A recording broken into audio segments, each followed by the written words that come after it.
I'm Keith for Get the Most Out of Your Workout. We're going to talk today about hamstrings and how do we help the hamstrings help you have a more efficient squat. I got Keith lying down out of the field of gravity right now. He's in a 90-90 position. His feet are on the ground. He just flipped the ground sideways. So we did that so we can turn off his back. In the squat, the most common thing we see down at the box is too much back activity in our squatting routine, in our squat mechanics. So by laying down on the ground, we're going to inhibit the back so that we can use the hamstrings more efficiently. This is called a hip lift. What Keith is going to do is he's laying there, his pelvis is like so. We are going to lift or tilt the pelvis so that the back stays flat, but the tailbone comes up, okay? So Keith's gonna start doing that little tilt. You can see that his back stays down. He's not lifting. Go ahead and give me a lift, Keith, to show people what it looks like if you do it wrong. Lift up. That is wrong. We do not wanna see the waistline come off the floor. Go ahead and come back down. The back goes flat, so the only thing coming off the floor is the tailbone. It's very, very subtle. Now, the trick to this is you can do that little tilt with all kinds of muscles. You could do it with your abs, you could do it with your back, you could do it with your quads, you could do it with your calf. Kind of sounds like a Dr. Seuss book there. You could do it with...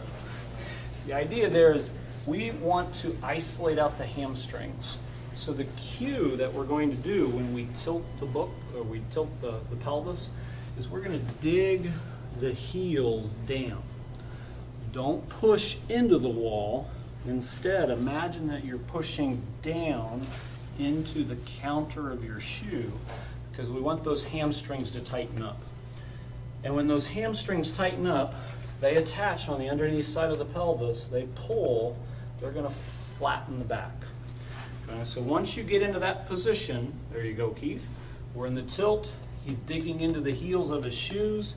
He feels his hamstrings.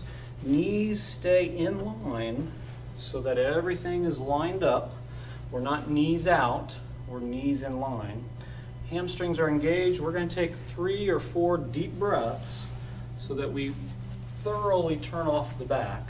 The diaphragm is a back muscle.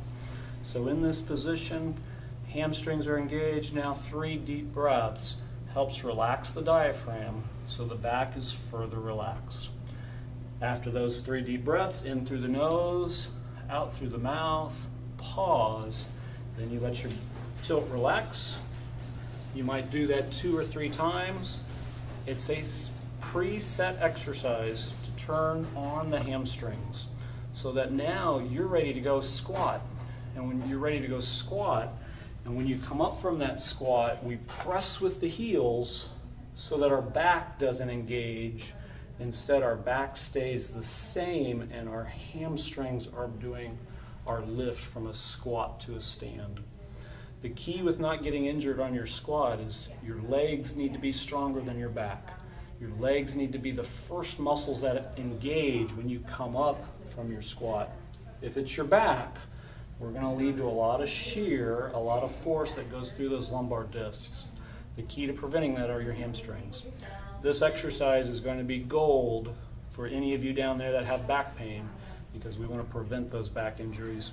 We're going to do so with a lot of hamstring activation. So this week we're going to practice 90-90 hip lifts down at the box to engage those hamstrings. That's getting the most out of your workout. Thanks for watching.